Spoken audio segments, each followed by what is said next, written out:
വിക്രമൻ നായർ, താങ്കൾക്ക് കേൾക്കാമോ ഞാൻ പറയുന്നത്? കേൾക്കാം. നമ്മൾ നേരത്തെ സംസാരിച്ചത് വിസ്മയ താങ്കൾക്ക് എപ്പോഴെങ്കിലും തോന്നിയിട്ടുണ്ടോ വിസ്മയ എന്റെ വീട്ടിൽ നിന്നെങ്കിൽ ഇത് സംഭവിക്കില്ലായിരുന്നു എന്നായിരുന്നു എന്റെ ചോദ്യം. തീർച്ചയായിട്ടും അങ്ങനെ എന്റെ വീട്ടിലാണ് നിന്നിരുന്നെങ്കിൽ അങ്ങനെ ഒരു സംഭവമേ ഉണ്ടാവത്തില്ല എന്ന് എനിക്ക് പരിപൂർണ വിശ്വാസമുണ്ട്. അങ്ങനെ വിശ്വസിച്ച് മക്കളെ ഞങ്ങൾ വീട്ടിൽ നിർത്തിയിരുന്നു, അങ്ങനെ ഞാൻ കൊണ്ടുവന്ന് എന്റെ വീട്ടിൽ നിർത്തിയിരുന്നതാണ്. പക്ഷേ അത് സാധിച്ചില്ല എന്നുള്ളതാണ് ഏറ്റവും ദുഃഖകരമായ കാര്യം.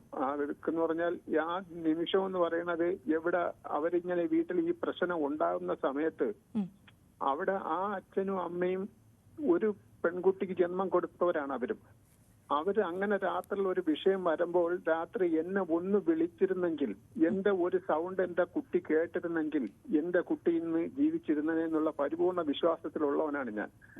എന്നിട്ട് അവര് രാവിലെ കുട്ടിയെ ഹോസ്പിറ്റലാണെന്നുള്ള വിവരമാണ് എന്നെ വിളിച്ചു പറയുന്നത്. അപ്പൊ അത്രയും നീചന്മാരായ അച്ഛനും അമ്മമാരും ഉണ്ടെന്നാണ് ഞാൻ പറയുന്നത്. അവർ നൊന്ത് പ്രസവിച്ച ആണ് എന്റെ മോളെ നൊന്ത് പ്രസവിച്ചതാണെന്നുള്ള ഒരു കണക്കൂട്ടൽ അവർക്കുണ്ടായില്ല.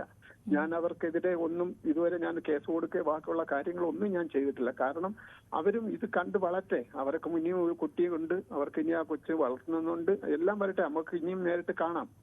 ഇന്നൊന്നും ഒരു വിസ്മയോടുകൂടി ഈ കാര്യങ്ങളൊന്നും തീരില്ലല്ലോ. ഇനിയും അതാണ് ഞാൻ ഈ പറഞ്ഞ, നമുക്ക് കുട്ടികളെ വളർത്തി നമ്മൾ അവർക്ക് ഉള്ള സപ്പോർട്ട് എന്ന് പറയുന്നത് നമ്മൾ ഈ പെൺകുട്ടിയൊക്കെ കൂടെ നമ്മൾ ഉണ്ടെന്നുള്ള ഒരു സപ്പോർട്ട്. വിസ്മയ എപ്പോഴെങ്കിലും ഒക്കെ വീട്ടിൽ വന്ന് നിന്നപ്പോ അച്ഛനോട് പറഞ്ഞിരുന്നോ ഇങ്ങനെ എനിക്ക് അവിടെ ബുദ്ധിമുട്ടുകൾ ഉണ്ട് എന്ന് പറഞ്ഞിരുന്നോ? എന്റെ അമ്മ സത്യമായിട്ടും അങ്ങനെ എന്റെ മോള് ഫോണിൽ കൂടെ പോലും ഞങ്ങളുടെ എന്റെ കൂടെ പറഞ്ഞിട്ടില്ല, എന്റെ മോന്റെ കൂടെയും പറഞ്ഞിട്ട്, പിന്നെ അമ്മയുടെ ലാസ്റ്റ് മൂവ്മെന്റിൽ പറഞ്ഞിട്ടുണ്ട്. പക്ഷെ അമ്മ ഞങ്ങൾ ഇന്ന് ഒളിച്ചു വയ്ക്കുകയും ചെയ്തു. അല്ലാതെ ഞാനോ എന്റെ മോനോ ഇതിനകത്ത് ഇത്രയും ഒരു ബുദ്ധിമുട്ടുണ്ടെന്ന് അറിഞ്ഞില്ല. അവ ഇവിടെ വന്ന് ഈ വിഷയം ഉണ്ടാക്കുന്ന സമയത്താണ് ഞാൻ അറിയുന്നത്. അമ്മ താങ്കളോട് പറഞ്ഞില്ല എന്നുള്ളതിനൊരു കാരണം എന്താണ്? അല്ല, അങ്ങനെ നമ്മൾ ഇനി അവിടെ ചെന്ന് ഇനി അവരുമായിട്ടുള്ള വഴക്കുണ്ടാക്കുക, അല്ലെങ്കിൽ അവർ നമ്മൾ ഇനി പ്രശ്നം ഉണ്ടാക്കുകയെ വേറെ ഒന്നും വേണ്ട എന്നുള്ളത് കൊണ്ടാണ്. അതായത് അമ്മയ്ക്ക് തോന്നിയിരുന്നു ഇനിയും ഈ ബന്ധം ഒന്ന് നന്നായി പോകുന്നെങ്കിൽ പൊക്കോട്ടെ എന്നല്ലേ? അതെ അതെ അതെ അതെ തീർച്ചയായിട്ടും അങ്ങനെ പോകുന്നെങ്കിൽ അതല്ലേ നല്ലത് എന്ന് വിചാരിച്ചെന്ന് പറയുമ്പോൾ അവൻ രണ്ടാമത് വന്ന് മോളെ വിളിച്ചുകൊണ്ട് പോവുകയല്ലേ, എന്റെ വീട്ടിൽ നിർത്തിയിരുന്നിട്ടില്ല, എക്സാം എഴുതാൻ പോയപ്പോൾ കോളേജിൽ നിന്നല്ലേ അവ വിളിച്ചുകൊണ്ട് പോയി. അപ്പൊ ഇനി അങ്ങനെ ഒരു പ്രശ്നം ഉണ്ടാക്കണ്ട, നമ്മളായിട്ട് ഉണ്ടാവണ്ടെന്ന് ഞാൻ അന്ന് കണ്ട വക്കീലും എന്റെ കൂടെ പറഞ്ഞായിരുന്നു. നമ്മളെ NSSന്റെ കരയോത്തിന്റെ പ്രസിഡന്റ് ഒരു വക്കീലാണ്. വക്കീൽ പറഞ്ഞു അവരിപ്പം നേരിട്ട് അവൻ വന്ന് വിളിച്ചുകൊണ്ട് പോയതല്ലേ, അവര് സന്തോഷമായിട്ട് ജീവിക്കട്ടെ, ഇനി നമ്മൾ അതിന്റെ ഇടയിൽ കയറി വേറെ വിഷയങ്ങൾ ഉണ്ടാക്കണ്ട എന്ന് പറഞ്ഞതിനെ കൊണ്ട് മാത്രമാണ് ഞാൻ ഇതിൽ നിന്ന് പിന്മാറി നിന്നത്.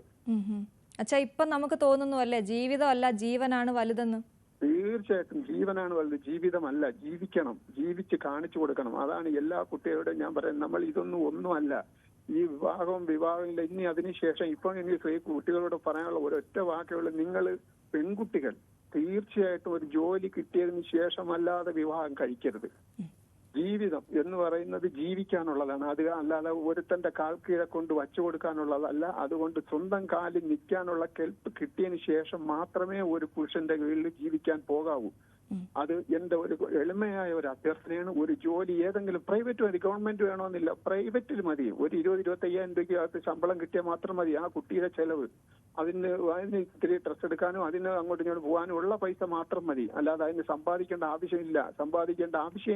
കാരണം അതിന്റെ അച്ഛനും അമ്മയും കൊടുക്കുന്നുണ്ട് അതിന് ജീവിക്കാനുള്ളത്. അത് അവളെ കയ്യിൽ തന്നെ കാണും, അതിനകത്ത് ഒരു കുഴപ്പമില്ല. അതുകൊണ്ട് ഇനി എന്റെ കുട്ടികൾ, എന്റെ ഈ മക്കളോട് പറയാനുള്ള ഒറ്റ ആവശ്യമുള്ളൂ, എന്റെ പെൺകൊച്ചുങ്ങൾ ഒരു കാരണവശാലും ജോലി കിട്ടാതെ ഒരു കല്യാണത്തിന് മുറ്റരുത്. അതേപോലെ തന്നെയാണ് എന്റെ രക്ഷാകർത്താക്കളോട് പറഞ്ഞ് പെൺകുട്ടികളെ പഠിപ്പിച്ചൊരു ജോലി മേടിച്ചു കൊടുത്തതിന് ശേഷം മാത്രമേ കല്യാണം കഴിക്കാവൂ. എനിക്ക് പറ്റിയെന്ന് പറഞ്ഞാൽ എന്റെ മോക്കുള്ള ജാതകത്തിൽ 22 വയസ്സിന് കഴിഞ്ഞാൽ പിന്നെ 29 28 വയസ്സിലെ പിന്നെ കല്യാണമുള്ളൂ. അപ്പൊ എന്റെ ബന്ധുക്കൾ, എന്റെ സഹോദരങ്ങളും പറഞ്ഞല്ല, അതിനുമുമ്പ് നമുക്ക് കല്യാണം കഴിച്ചാൽ പിന്നെ 6 മാസം അല്ലേ മോക്കുള്ളൂ, അപ്പൊ അത് കഴിഞ്ഞിട്ട് ജോലിയാവൂലേ, അതുകൊണ്ട് കല്യാണം ഇപ്പൊ നമുക്ക് നടത്താമെന്ന് പറഞ്ഞ് എന്നെ പറഞ്ഞ് എന്നെ കിട്ടിയാണ് ഞാൻ ആ കല്യാണത്തിന് ഞാൻ സമ്മതിക്കുന്നത്.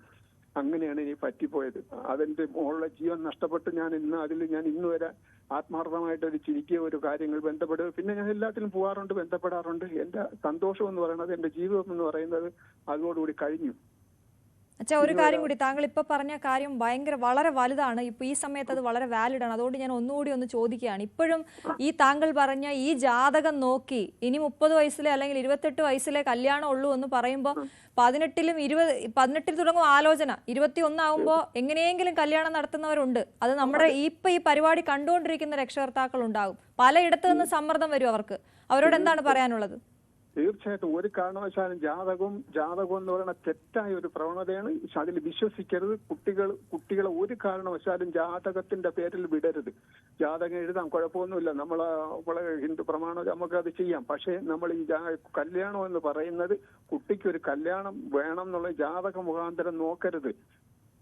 മനുഷ്യനായിട്ട് നിന്ന് മനുഷ്യനെ സ്നേഹിച്ച് അങ്ങനെ ഉള്ള ഒരു ജീവിതമാണെങ്കിൽ അവർ ഇന്ന് സുഖമായിട്ട് ജീവിക്കും.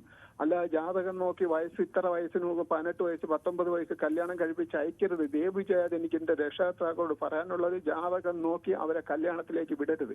അവരെ ഒരു ജോലി മേടിച്ചിട്ട് അവരെ കല്യാണം കഴിപ്പിച്ച് വിട്ടാൽ ആ കുട്ടികൾ എന്നും നമ്മളെ കൂടെ കാണും. അവർ സന്തോഷമായിട്ട് ജീവിക്കും. അവരൊക്കെ ആരെയും കീഴിൽ അവർക്ക് പോണ്ട. അതുകൊണ്ട് ദയവ് ചെയ്ത് ജാതകം നോക്കാതെ, ജാതകത്തിലെ വയസ്സ് നോക്കാതെ നമ്മൾ കല്യാണം കഴിപ്പിക്കുന്നത്, ഒരു പെൺകുട്ടിക്ക് ഒരു ജോലി മേടിച്ചതിന് ശേഷം മാത്രമേ വിവാഹം കഴിപ്പിക്കാവൂ. സ്ത്രീധനത്തിന്റെ കാര്യം കൂടി ചോദിച്ചിട്ട് ഞാൻ അങ്ങേ വിട്ടേക്കാം. കാരണം താങ്കൾ അനുഭവസ്ഥനാണ്. താങ്കൾ പറയുന്ന വാക്കുകൾക്ക് അത്രയും പ്രാധാന്യമുണ്ട്. അതുകൊണ്ടാണ് താങ്കൾ ഒരിക്കലും എൻ്റെ മകൾ ബുദ്ധിമുട്ടരുത് എന്ന് പറഞ്ഞുകൊണ്ട്, എന്ന് ആഗ്രഹിച്ചുകൊണ്ട് സ്ത്രീധനം വളരെയധികം കൊടുത്ത് കല്യാണം കഴിപ്പിച്ച ഒരു അച്ഛനാണ്. താങ്കൾക്ക് എന്താണ് അതിനെക്കുറിച്ച് പറയാനുള്ളത്? സ്ത്രീധനം എന്ന് പറയുന്നത് നമ്മൾ കൊടുക്കുന്നത് വാങ്ങുന്നതും തെറ്റാണ്.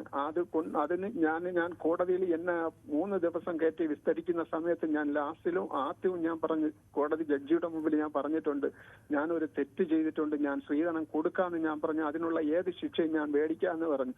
ഒരു കാരണവശാലും സ്ത്രീധനം എന്ന് പറയുന്ന ഇത്തരങ്ങൾ എന്ത് കൊടുക്കും എന്ന് പറയുന്ന ആ ഒരു പാർട്ടി നമ്മളെ വീട്ടിൽ വന്നാൽ ചായയും കൊടുത്ത് അവരെ സന്തോഷമായിട്ട് തിരിച്ചിറക്കി വിടണം. ഇവിടെ കുട്ടിയില്ല എന്നുള്ള ഒരു പറയണം. ആ ചായയും കൊടുത്ത് അവരെ അതേപോലെ സന്തോഷമായിട്ട് അവരെ തിരിച്ച് വീട്ടിൽ നിന്ന് ഇറക്കി വിടണം. അതാണ് എനിക്ക് പറയാനുള്ളത്. അല്ലാതെ സ്ത്രീധനം എന്ന് പറയുന്നത് കൊടുത്ത് കുട്ടികളെ കെട്ടിച്ചയക്കേണ്ട. അതേപോലെ സ്വർണം ഒരു കാരണവശാലും കൂടുതൽ കൊടുത്ത് വിടണ്ട. ആ പൈസ ഉണ്ടെങ്കിൽ അവർക്ക്, അല്ലെങ്കിൽ ഞാൻ ഇന്ന് 13 ലക്ഷം രൂപ കൊടുത്ത് വാങ്ങിയ ഒരു കാറ് അവന് കൊള്ളൂല എന്ന് പറഞ്ഞാൽ അവൻ റോഡിലും അവിടെ ഇവിടേക്ക് ഇട്ട് ഇടിച്ച് കളഞ്ഞില്ലേ? ആ 13 ലക്ഷം രൂപ ഞാൻ ഉണ്ടാക്കി, ഞാനെന്ന് പറഞ്ഞ ഗൾഫിൽ കിടന്ന് ഈ സൗദി അറേബ്യയിൽ ഈ ഉറ്റവരും ഉടയവരും ഇല്ലാതെ കിടന്നുണ്ടാക്കിയ പൈസയാണ്. എന്ത് കഷ്ടപ്പെട്ടുള്ള പൈസയാണെന്ന് ഏതോ ഒരു പ്രവാസിക്കും അറിയാൻ കഴിയും. അങ്ങനെ വളർത്തിയ, അങ്ങനെ കൊടുത്ത അതാണ് അവന് ഇഷ്ടപ്പെടാത്തത്. അതുകൊണ്ട് ആ പൈസ നമ്മൾ കൊടുക്കണമെന്ന് തോന്നുന്ന പൈസ ആ മോളെ പേരിൽ ഫിക്സഡ് ഡെപ്പോസിറ്റ് ചെയ്ത് ആ ഒരു ചെക്ക് മേടിച്ച് ആ കുട്ടിയുടെ കയ്യിൽ കൊടുക്കുന്ന അതിന്റെ ഇൻട്രസ്റ്റ് എടുത്തെങ്കിൽ അവർക്ക് ജീവിക്കാം. അതേപോലെ നമ്മൾ കൊടുക്കാന്ന് പറഞ്ഞത് ആ കുട്ടിയുടെ പേരിൽ നമുക്ക് എഴുതി കൊടുക്കാം, ഒരു കുഴപ്പമില്ല. പക്ഷെ ആ കുട്ടി വേറെ ആർക്കും കൈമാറ്റം ചെയ്യാൻ പാടില്ലാത്ത രൂപത്തിൽ വേണം പ്രമാണം ചെയ്ത് കൊടുക്കാൻ. അത് സ്ത്രീധനമായിട്ട് കൂട്ടരുത്. നമ്മളെ മോളെ ജീവിതത്തിന്റെ സന്തോഷമായിട്ട് നമ്മളെ ഒരു വിഹിതം ആ കുട്ടിക്ക് കൊടുക്കണം എന്നുള്ള ഒരു പരിഗണന മാത്രമേ വയ്ക്കാവൂ. അതേപോലെ സ്ത്രീധനം ചോദിച്ചു വരും, നിങ്ങളെ മോക്ക് എന്ത് കൊടുക്കും എന്ന് ചോദിക്കുന്നവര് സന്തോഷത്തോടുകൂടി ചായ കൊടുത്ത് അവരെ വീട്ടിൽ നിന്ന് ഇറക്കി വിടണം. അതാണ് അത്യാവശ്യം, അങ്ങനെ ചെയ്യാവൂ എന്നുള്ള അനുഭവം കൊണ്ട് ഞാൻ പറയുന്നതാണ്. തീർച്ചയായിട്ടും വളരെയധികം നന്ദി. വിസ്മയുടെ അച്ഛനാണ് നമ്മളോട് സംസാരിച്ചത്. ഇങ്ങനെ ഒരു ക്യാമ്പയിൻ നമ്മൾ നടത്തുന്നുണ്ട് എന്ന് ന്യൂസ് 18 പറഞ്ഞപ്പോൾ ഞാൻ വരാം എന്ന് പറഞ്ഞുകൊണ്ട് താങ്കൾ വന്നത്, താങ്കളുടെ അത്രയും നല്ല വിചാരം, അത് ഇനിയൊരു വിസ്മയം ഉണ്ടാകരുത് എന്ന താങ്കളുടെ ആഗ്രഹമാണ്. തീർച്ചയായിട്ടും വളരെയധികം നന്ദി പറയുകയാണ് താങ്കളോട് ഈ വിഷയത്തിൽ ഞങ്ങളോട് പ്രതികരിച്ചതിന്.